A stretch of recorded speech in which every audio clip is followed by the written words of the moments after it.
हो आप लोग। आइए स्टार्ट करते हैं इन्वायरमेंट की क्लास। तो कल हम थीम के बारे में बात कर रहे थे। 6 हमारे थीम होते हैं और उसके 4 उप थीम होते हैं।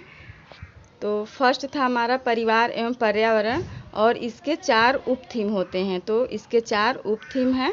फर्स्ट है संबंध, कार्य एवं खेल, सेकंड है, थर्ड है पशुएं एवं फोर्थ है पौधे। तो आज हम बात करेंगे संबंध के बारे में। संबंध क्या होता है? जिसमें 2 या 2 से अधिक लोग रक्त के आधार पर, विवाह के आधार पर तथा भावनाओं के आधार पर जुड़े होते हैं, वह होता है संबंध। वो होता है संबंध। जैसे रक्त के आधार पर और फिर विवाह के आधार पर। रक्त के आधार पर भाई बहन या भाई भाई, माता पुत्री या माता पुत्र। तो ये क्या, ये रक्त के आधार पे हो गए।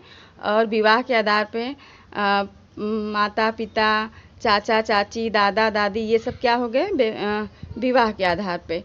और भावनाओं के आधार पे आपके मित्र हो जाते हैं जो भावनाओं के आधार पे जुड़ते हैं। तो एग्जाम्पल के थ्रू देखते हैं हम।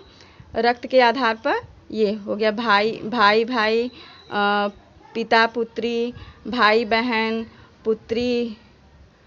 पुत्री माता। तो ये क्या है, ये रक्त के आधार पे कौन से संबंध हो गए, रक्त के आधार पे बने संबंध।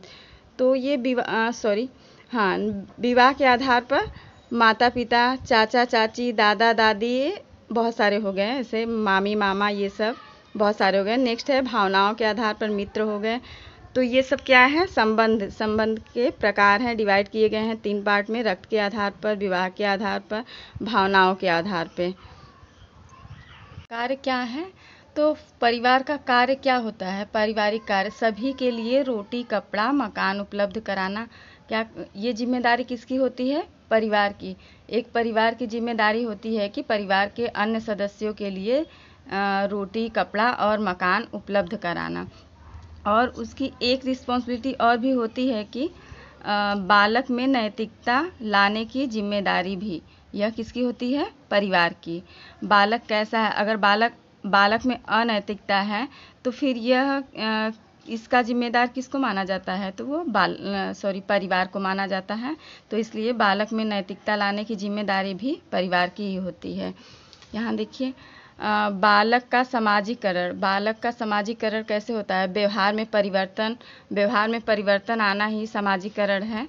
और बालक का जैसे जैसे वह बड़ा होता है वैसे उसके व्यवहार में परिवर्तन आता रहता है।